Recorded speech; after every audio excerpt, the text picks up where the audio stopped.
On September 5, 2010, more than 600 alumni, campers, and parents from around the world returned to Habonim Dror Camp Moshava to celebrate 75 years of Mosh magic. The day began with a brunch to raise funds for the camp. Among the speakers was 88-year-old Betty Bacha Samuel Seidel, who was one of the first children to attend the camp when it opened in 1935. 75 years? Can that be? When I heard of Moshe's 75th anniversary, I was amazed. So I subtracted 75 from the year 2010, and sure enough, 13. Just my age when the first Moshava began. The Ruach, the spirit of that Mosh experience has permeated my life ever since. Now, my friends and I already belonged to Gordonia, a labor Zionist club named after Aaron David Gordon, also known as Aleph Daled Gordon, who lived the life of a chalutz in Palestine, and he espoused the concept to build and be built, to develop the land, and to grow personally. Do you recall the song, Anu Banu Artsa? Excellent! Singing and dancing must have been part of your Mosh experience too. How was the idea of a Mosh developed? Dr. Herman Seidel, a very active labor Zionist, made speeches on street corners in East Baltimore, much like Golda Meir did in Milwaukee, promoting the Polet Zion, the Histadrut, and the dream of a Jewish homeland. While pursuing his medical degree, he did what he knew best, and he became a Hebrew teacher. My mother, Anna, was one of his pupils.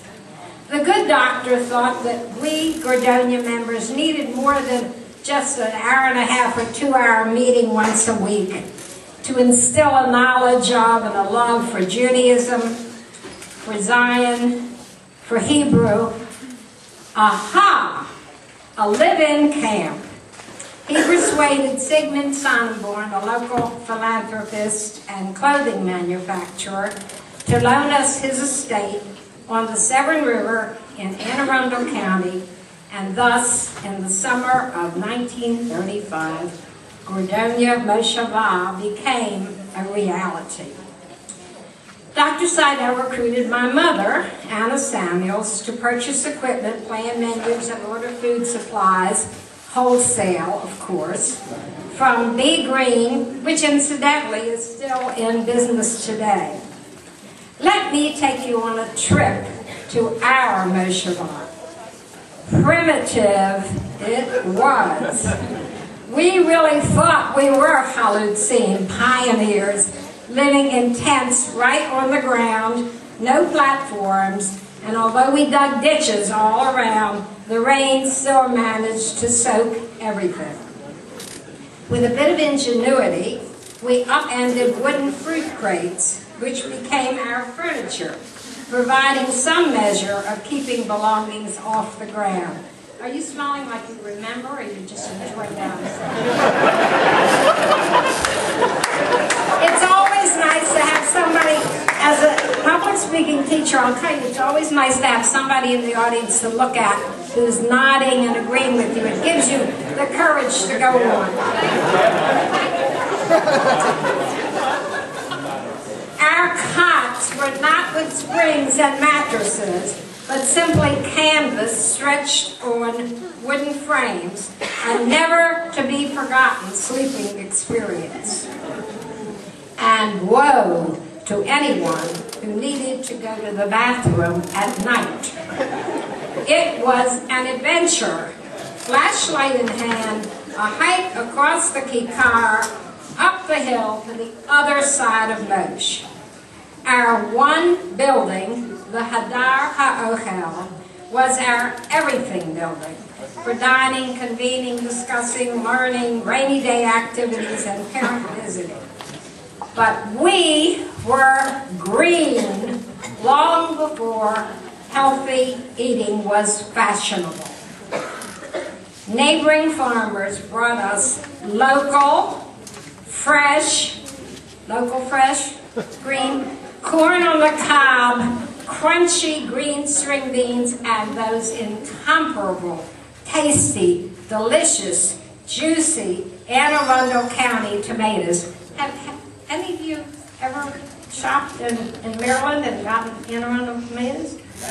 Oh, what you missed.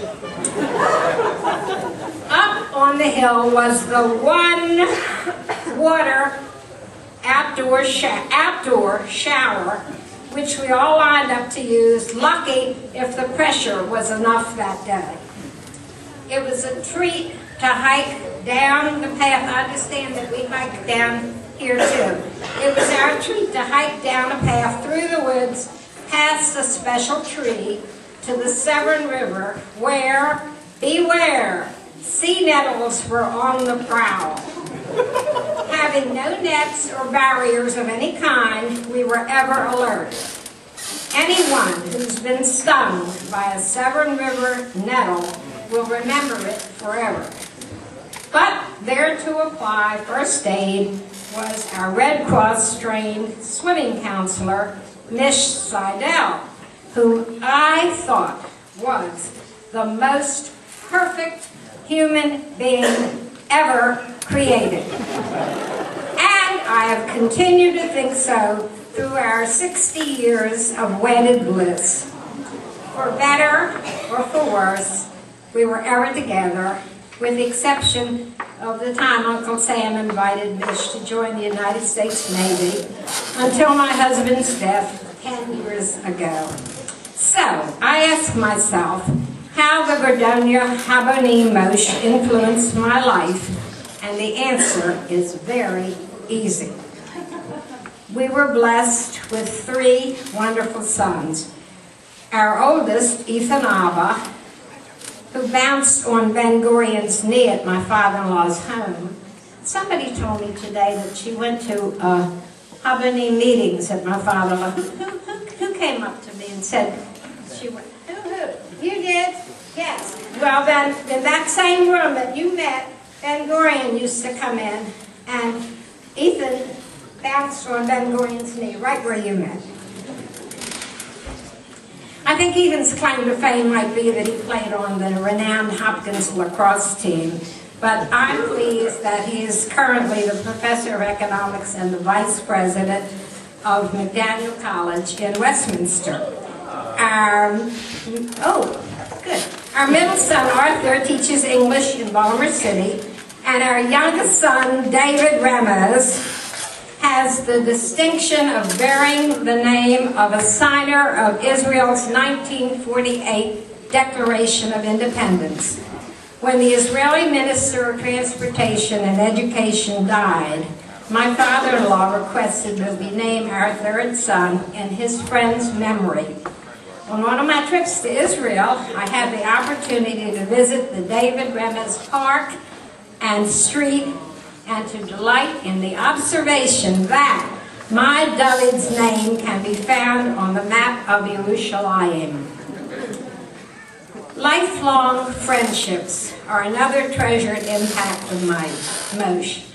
In the wonderful memory book that I understand Jean wrote, a terrific history, and that we are going to get, aren't we? We're going to get the memory book? Yes? It's a promise you made. That's why I came.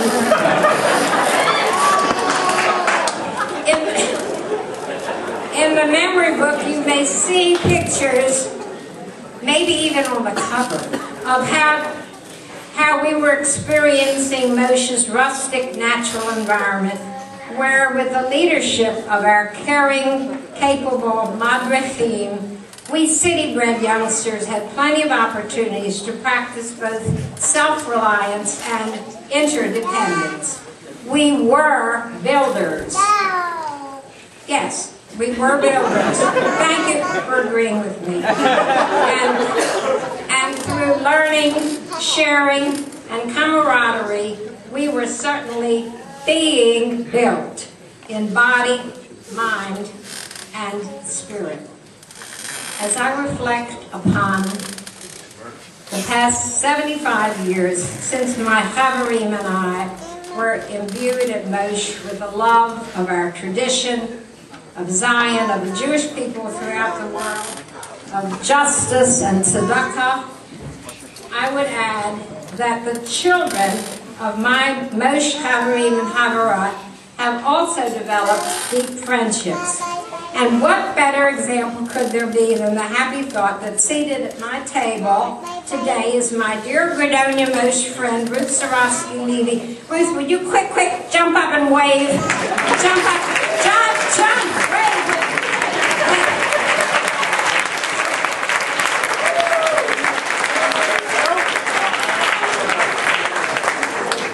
Wave was a deliberate pun because Ruthie was a patriotic wave in the United States Armed Services, and I'm very proud.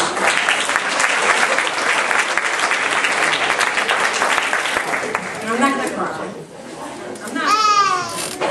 Our mothers founded the Gedania chapter of Pioneer Women, now known as Nama. Our families have enjoyed the blessing of growing up together and worshiping together at Chizuk Emunah and now at Beth Am Synagogue. Lador, Vador, from generation to generation. Shalom, Haverim, Shalom, Ulahitraot.